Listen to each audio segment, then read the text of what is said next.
ಇವಾಗ ಬೇಸಿಗೆ ಕಾಲ ಆಗಿರೋದ್ರಿಂದ ಎಲ್ಲರ ಮನೆಯಲ್ಲೂ ಕಲ್ಲಂಗಡಿನ ತರ್ತಾರ. ನಾವೇನ್ ಮಾಡ್ತೀವಪ್ಪ ಅಂತಂದ್ರ ಅದ್ರದ್ದು ಹಣ್ಣು ಅಷ್ಟ ತಿಂತೇವಿ, ಸಿಪ್ಪೆನ ಬಿಸಾಕ್ಬಿಡ್ತೇವಿ. ಇನ್ಮೇಲೆ ನೀವು ಈ ವಿಡಿಯೋ ನೋಡಿದ್ಮೇಲೆ ಸಿಪ್ಪೆನ ಖಂಡಿತ ಬಿಸಾಕಲ್ಲ. ಯಾಕಂದ್ರ ಆ ಸಿಪ್ಪೆನ ಬಳಸ್ಕೊಂಡ್ ನಾನು ಇವತ್ ನಿಮ್ಗ ಟುಟ್ಟಿ ಫ್ರುಟ್ಟಿ ಯಾವ ತರ ಮಾಡ್ಬೇಕು ಅನ್ನೋದನ್ನ ನಾನು ಈ ವಿಡಿಯೋದೊಳಗ ತೋರ್ಸಿರ್ತೀನಿ. ಸೊ ವಿಡಿಯೋನ ಎಲ್ಲೂ ಸ್ಕಿಪ್ ಮಾಡದೆ ಪೂರ್ತಿಯಾಗಿ ನೋಡಿ. ಬನ್ನಿ ಇವಾಗ ವಿಡಿಯೋನ ಸ್ಟಾರ್ಟ್ ಮಾಡೋಣಂತ. ಮೊದ್ಲಿಗೆ ನಾನು ಇಲ್ಲಿ ಈ ಕಲ್ಲಂಗಡಿಯನ್ ಸಿಪ್ಪೆಯನ್ನ ಇರುತ್ತಲ್ಲ ಅದ್ರದ್ದು ಮೊದಲನೇ ಲೇಯರ್ ಅಂದ್ರೆ ಸ್ವಲ್ಪ ಕೆಂಪು ಭಾಗ ಇರುತ್ತಲ್ಲ ಅದನ್ನ ಇಲ್ಲೇ ಈ ರೀತಿ ತಕ್ಕೊಳಕತ್ತ ನೋಡ್ರಿ. ಅದು ನಮ್ಗ ಬೇಡ, ಜಸ್ಟ್ ಅದು ಬಿಳಿ ಭಾಗ ಆದ್ರ ಸಾಕ್ ನಮ್ಗ. ಈ ರೀತಿ ನಾನು ಅದ್ ಕೆಂಪುದೇನಿರುತ್ತಲ್ಲ ಅದನ್ನ ತಕೊಂಡ ನೋಡ್ರಿ. ಇವಾಗ ನಮ್ ಹಿಂದ್ಗಡೆ ಏನಿರುತ್ತಲ್ಲ ಅದನ್ನು ಕೂಡ ನಾವು ನೀಟಾಗ ಒಂದ್ಸಲ ಎಲ್ಲಾನು ತಕೊಂಡ್ಬಿಡೋಣಂತ. ಇದು ಸ್ವಲ್ಪ ಹಾರ್ಡ್ ಇರ್ತತಿ, ಕೇರ್ಫುಲ್ ಆಗಿ ಚಾಕು ಸಹಾಯದಿಂದ ತಕೊಂಡ್ಬಿಡ್ರಿ. ಈ ರೀತಿ ನಾವು ನಿಧಾನಕ್ಕ ತಕ್ಕೋಬೇಕತ್ ನೋಡ್ರಿ. ಸೊ ಇವಾಗ ನಾನು ಎರಡೂ ಕಡೆ ಇದನ್ನ ಕ್ಲೀನ್ ಮಾಡ್ಕೊಂಡ ನೋಡ್ರಿ. ಮೇಲ್ಗಡೆ ಮತ್ತ ಒಳಗಡೆ ನೀಟಾಗ ಈ ರೀತಿ ಆದ್ರ ಇದು ರೆಡಿ ಆಗ್ಬಿಡ್ತತ್ ನೋಡ್ರಿ. ಇದೇ ರೀತಿ ನಾನು ಇನ್ನುಳಿದಂತ ಪೀಸ್ಗಳನ್ನು ಇಲ್ಲೇ ಕ್ಲೀನ್ ಮಾಡಿ ಇಟ್ಕೊಂಡನಿಲ್ಲೇ. ಈ ರೀತಿ ಸಿಪ್ಪೆ ತೆಗದ್ಮೇಲೆ ಈ ಕಲ್ಲಂಗಡಿನ ನಾವು ಸಣ್ಣ ಸಣ್ಣದಾಗಿ ಅಂದ್ರ ಚೌಕವಾಗಿ ಕಟ್ ಮಾಡ್ಕೋಬೇಕತ್ ನೋಡ್ರಿ. ನಾನಿಲ್ಲೇ ತೋರ್ಸಾತನಲ್ಲ ಈ ಸೈಜ್ ಒಳಗ ನೀವು ಚೌಕಾಕಾರವಾಗಿ ಇವನ್ನ ಕಟ್ ಮಾಡ್ಕೋಬೇಕು. ನಾನಿಲ್ಲೇ ಇಷ್ಟನ್ನು ಈ ರೀತಿಯಾಗಿ ಕಟ್ ಮಾಡಿ ಇಟ್ಕೊಂಡ ನೋಡ್ರಿ. ಇದನ್ನ ಚಿಕ್ಕದಾಗಿ ಎಷ್ಟ್ ಚಿಕ್ಕದಾಗುತ್ತೋ ಅಷ್ಟ್ ಚಿಕ್ಕದಾಗಿ ಇದನ್ನ ಚೌಕವಾಗಿ ಕಟ್ ಮಾಡ್ಕೊಂಡ್ಬಿಡ್ರಿ. ಇವಾಗ ನಾನು ಒಂದ್ ಪಾತ್ರೆ ತಗೊಂಡ ನೋಡ್ರಿ. ಆ ಪಾತ್ರೆಕ ನಾವೇನ್ ಕಟ್ ಮಾಡಿಟ್ಟಿದ್ವಲ್ಲ ಪೀಸ್ಗಳು ಅವನ್ನ ಹಾಕೊಳಕತ್ತನ್ ಇದಕ್ಕ. ಆಮೇಲೆ ಕಲ್ಲಂಗಡಿಯನ್ನು ಅಷ್ಟ ನೀವು ನಾನಿಲ್ಲೇ ಕಪ್ಪು ಸಿಪ್ಪೆ ಇರುವಂತ ಕಲ್ಲಂಗಡಿಯನ್ನ ಬಳಸ್ಕೊಂಡನಿ. ನೀವು ಹಸಿರ್ದು ಯಾವ್ದಾದ್ರು ಕೂಡ ಇಲ್ಲೇ ಬಳಸ್ಕೋಬಹುದು. ನಾನಿವಾಗ ಈ ಪಾತ್ರೆಕ ನೀರ್ ಹಾಕೊಳತ್ತ ನೋಡ್ರಿ. ಅವೇನ್ ಪೀಸ್ ಅದಾವಲ್ಲ ಅದ್ ಮುಳುಗೋವಷ್ಟು ನೀರ್ ಹಾಕೋರಿ ಸಾಕು. ಇವಾಗ ಇದನ್ನ ಕುದಿಯೋದಕ್ಕೆ ಇಟ್ಕೊಂಡ್ಬಿಡಣ. ಈಗ ಇದನ್ನ ನಾವ್ ಏನಿಲ್ಲ ಅಂತಂದ್ರು 10 ನಿಮಿಷ ಕುದಿಸಿದ್ರ ಸಾಕು. ಅದ್ರ ಮೇಲೆ ಜಾಸ್ತಿ ಕುದ್ಸಾಕ್ ಹೋಗ್ಬೇಡಿ. ಇವಾಗ ನೀವು ನೋಡ್ತಿರ್ಬೋದು ಇಲ್ಲೇ 10 ನಿಮಿಷ ಆಗೇತಿ. ನಾನಿಲ್ಲೇ ತೋರಿಸ್ತಾನೆ ನೋಡ್ರಿ. ಅಂದ್ರ ಒಂದ್ 50% ಅಷ್ಟ ಬೆಂದಿರ್ಬೇಕಿದು. ಜಾಸ್ತಿ ಹಣ್ಣಾಗೋ ತರ ಇದನ್ನೆಲ್ಲ ಕುದ್ಸಾಕ್ ಹೋಗ್ಬೇಡಿ.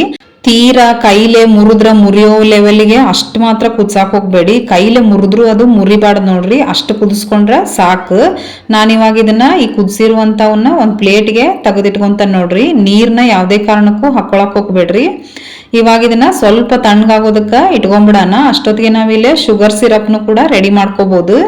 ನಾನಿಲ್ಲೇ ಶುಗರ್ ಸಿರಪ್ ಮಾಡ್ಕೊಳ್ಳೋದಕ್ಕ 1 ಕಪ್ನಷ್ಟು ಸಕ್ಕರೆ ತಗೊಂಡ ನೋಡ್ರಿ. 1 ಕಪ್ ಕಲ್ಲಂಗಡಿ ಪೀಸ್ಗೆ ನಾವಿಲ್ಲೇ 1 ಕಪ್ನಷ್ಟು ಸಕ್ಕರೆನ ಹಾಕೋಬೇಕಾಕತಿ. ನಾವು ಸಕ್ಕರೆನ ಇಲ್ಲೇ ಜಾಸ್ತಿ ಹಾಕೊಂಡ್ರು ಚೆನ್ನಾಗಿರ್ತತಿ. ಇವಾಗ ನಾನು ಇದಕ್ಕ 1 ಕಪ್ನಷ್ಟು ನೀರ್ ಹಾಕೊಳಕತ್ತನ್ ನೋಡ್ರಿ. ಅಂದ್ರ 1 ಕಪ್ ಸಕ್ಕರೆಗ 1 ಕಪ್ನಷ್ಟು ನೀರ್ನ ಸೇರಿಸ್ಕೊಂಡನಿ. ಇದನ್ನ ಇವಾಗ ಕುದಿಯೋದಕ್ಕೆ ಇಟ್ಕೊಂಡ್ಬಿಡೋಣಂತ. ಇದೇನಿಲ್ಲ, ಜಸ್ಟ್ ಸಕ್ಕರೆ ಕರಗಿದ್ರ ಸಾಕು. ಈಗ ಈ ಸಕ್ಕರೆ ಕರ್ಗೋಮಟ ಇದನ್ನ ಕಂಟಿನ್ಯೂಸ್ ಆಗಿ ಈ ರೀತಿ ತಿರ್ಗಿಸ್ತಾನ ಇದ್ರ ಆತ್ ನೋಡ್ರಿ. ಇವಾಗಿಲ್ಲೇ ಸಕ್ಕರೆ ಕೂಡ ನೀವು ನೋಡ್ತಿರ್ಬೋದು ಚೆನ್ನಾಗಿ ಕರ್ಗೇತಿ. ಈ ಟೈಮ್ ಒಳಗ ನಾವೇನ್ ಕುದಿಸಿಟ್ಕೊಂಡಿದ್ವಲ್ಲ ಅವನ್ನ ಹಾಕೊಂಡ್ಬಿಡೋಣಂತ. ಇವಾಗ ನಾನಿಲ್ಲೇ ಎಲ್ಲಾನು ಹಾಕೊಂಡು ಇದನ್ನು ಅಷ್ಟ ಒಂದ್ಸಲ ನೀಟಾಗ ಮಿಕ್ಸ್ ಮಾಡ್ಕೊಂಡ್ಬಿಡ್ರಿ. ಇದನ್ನ ಈ ರೀತಿ ನಾವು ಮಿಕ್ಸ್ ಮಾಡ್ಕೊಂಡ್ಬಿಟ್ಟು ಇದನ್ನ ಇವಾಗ ಇನ್ನೊಂದ್ 10 ನಿಮಿಷ ಇದನ್ನ ನಾವು ಕುದಿಸ್ಕೋಬೇಕತಿ. ನಾನು ಯಾವ ಲೆವೆಲ್ ಕುದಿಸ್ಬೇಕಂತೇಳಿ ನಿಮ್ಗ ಹೇಳ್ತಾನೆ ನೋಡ್ರಿ. ನೀವು ನೋಡ್ತಿರ್ಬೋದು ಇಲ್ಲೇ ಸಕ್ಕರೆ ಪಾಕ ಎಲ್ಲ ಪೂರ್ತಿ ಹೀರ್ಕೊಂಡವು. ಆಮೇಲೆ ಸಕ್ಕರೆ ಪಾಕದ ಪ್ರಮಾಣನು ನೀವು ನೋಡ್ತಿರ್ಬೋದು ಪೂರ್ತಿ ಕಡಿಮೆ ಆಗೈತಿ. ನಾನಿಲ್ಲೇ ತೋರಿಸ್ತಾನೆ ನೋಡ್ರಿ ಯಾವ ರೀತಿ ಆಗಿರ್ಬೇಕಂತಂದ್ರ ಅದೇನ್ ನಾವು ಕುದಿಸಿರ್ತೇವಲ್ಲ ಸಕ್ಕರೆ ಈ ರೀತಿ ಅದು ಒಂದೇಳೆ ಪಾಕ ಬರ್ಬೇಕು ನೋಡ್ರಿ. ಅಲ್ಲಿವರೆಗೂ ನೀವು ಇದನ್ನ ಕುದಿಸ್ಕೋಬೇಕಾಕತಿ. ಇಲ್ಲಿ ನನಗ ಒಂದೇಳೆ ಪಾಕ ಬಂದಿರೋದ್ರಿಂದ ನಾನಿಲ್ಲೇ ಸ್ಟವ್ನ ಆಫ್ ಮಾಡ್ಕೊಂಡ್ಬಿಡ್ತಾನೆ ನೋಡ್ರಿ. ಇವಾಗಿದು ನಮ್ದು ಟುಟ್ಟಿ ಫ್ರೂಟಿ ರೆಡಿ ಆಯ್ತು ನೋಡ್ರಿ. ಇವಾಗ ಇದಕ್ ನಾನಿಲ್ಲೇ ಸ್ಟವ್ನ ಆಫ್ ಮಾಡ್ಕೊಂಡಾದ್ಮೇಲೆ ಇದನ್ನ ನಾನೇನ್ ತಣ್ಣಗಾಗೋದಕ್ಕೇನ್ ಬಿಟ್ಟಿಲ್ಲ. ಇದನ್ನ ಇವಾಗ ನಾವು ಸಪ್ರೇಟ್ ಆಗಿ ನಿಮ್ ಕಡೆ ಎಷ್ಟು ಕಲರ್ಸ್ ಐತಲ್ಲ ಅಷ್ಟು ನೀವು ಭಾಗ ಮಾಡ್ಕೋಬಹುದು. ಇಲ್ಲೇ ನಾನಿಲ್ಲೇ ಕೇವಲ 2 ಕಲರ್ ಹಾಕ್ತಿರೋದ್ರಿಂದ 2 ಪ್ಲೇಟ್ಗೆ ಇಲ್ಲೇ ಸಪ್ರೇಟ್ ಮಾಡ್ಕೊಂಡ ನೋಡ್ರಿ. ನಿಮ್ಗ ಒಂದ್ ವೇಳೆ ಜಾಸ್ತಿ ಕಲರ್ಸ್ ನಿಮ್ ಕಡೆ ಇದ್ರ ನೀವು ಇದರಲ್ಲಿ 4 ಭಾಗ ಕೂಡ ನೀವು ಮಾಡ್ಕೊಂಡ್ಬಿಡ್ಬೋದು. ನಾನಿಲ್ಲೇ 1 ಪ್ಲೇಟ್ಗೆ ಕೇಸರಿ ಕಲರ್ ಹಾಕೊಂಡನಿ. ಆಮೇಲೆ ಇನ್ನೊಂದ್ ಪ್ಲೇಟ್ಗೆ ಹಳದಿ ಕಲರ್ ಅಂದ್ರೆ ಅದ ಇಲ್ಲ ಅಂತಂದ್ರ ಅರ್ಶಿನ ಪುಡಿ ಕೂಡ ನೀವು ಸ್ವಲ್ಪ ಸೇರಿಸ್ಕೋಬಹುದು. ಅದೇನ್ ಕಹಿ ಅನ್ಸಲ್ಲ. ಇವಾಗ ಇದನ್ನ ನೀಟಾಗ ಎಲ್ಲ ಹೊಂದ್ಕೊಳ್ಳೋವರೆಗೂ ಮಿಕ್ಸ್ ಮಾಡ್ಕೊಂಡ್ಬಿಡ್ರಿ. ನಿಮ್ ಕಡೆ ಹಸಿರು ಬಣ್ಣ ಇದ್ರ ಹಸಿರು ಬಣ್ಣನು ನೀವು ಸೇರಿಸ್ಕೋಬಹುದು. ನನ್ ಮನೇಲಿರುವಂತ ಕಲರ್ನ ಬಳಸ್ಕೊಂಡ್ ಮಾಡ್ತಿರೋದ್ರಿಂದ ಇದ್ದಿದ್ದನ್ನ ನಾನಿಲ್ಲೇ ಬಳಸ್ಕೊಂಡನಿ. ಈ ರೀತಿ ಎಲ್ಲಾ ಕಡೆ ನೀಟಾಗ ಅದನ್ನ ಸ್ಪ್ರೆಡ್ ಮಾಡ್ಕೊಂಡ್ಬಿಡ್ರಿ. ಅದೇನು ಶುಗರ್ ಸಿರಪ್ ಜಾಸ್ತಿ ಇರುತ್ತಲ್ಲ ಅದನ್ನು ಸೇರ್ಸೆ ನೀವು ಪ್ಲೇಟ್ ಹಾಕೊಂಡ್ಬಿಡ್ರಿ. ಅದಿದ್ರ ಒಣಗಿದ ಮೇಲೆ ಚೆನ್ನಾಗಿರ್ತತಿ ಟೇಸ್ಟ್. ಇವಾಗ ನಾವ್ ಇದನ್ನ ಹೆಂಗ್ ಒಣಗಿಸೋದಂತಂದ್ರ ಸೂರ್ಯನ ಬಿಸಿಲಿಗೆ ಅಂತ ಆದ್ರ ಒಂದಿನ ಆದ್ರ ಸಾಕು. ಒಂದ್ ವೇಳೆ ನೀವು ಫ್ಯಾನ್ ಕೆಳಗ ಒಣಗಿಸೋದಾದ್ರ ನೀವು 2 ದಿನ ಆದ್ರೂ ಇದನ್ನ ಒಣಗಿಸ್ಲೇಬೇಕು. ನಾನ್ ನಿಮ್ಗೆ ಇವತ್ತ ಬಿಸಿಲಿಗಿಟ್ಟು ಒಣಗಿಸಿ ತೋರಿಸ್ತೇನೆ ನೋಡ್ರಿ. ನಾನಿಲ್ಲೇ 1 ದಿನ ಒಣಗಿಸೇನಷ್ಟ. ನೋಡ್ತಿರ್ಬೋದು ನೀವು 1 ದಿನ ಆದ್ಮೇಲೆ ಈ ರೀತಿ ಇವು ರೆಡಿ ಆದವು ನೋಡ್ರಿ. ನೀವು ನೋಡ್ತಿರ್ಬೋದು ಎಷ್ಟ್ ಚೆನ್ನಾಗಿ ಒಣಗಿದಾವ ಅಂತ ಹೇಳಿ. ನಾನಿಲ್ಲೇ ತೋರ್ಸಾತ ನೋಡ್ರಿ.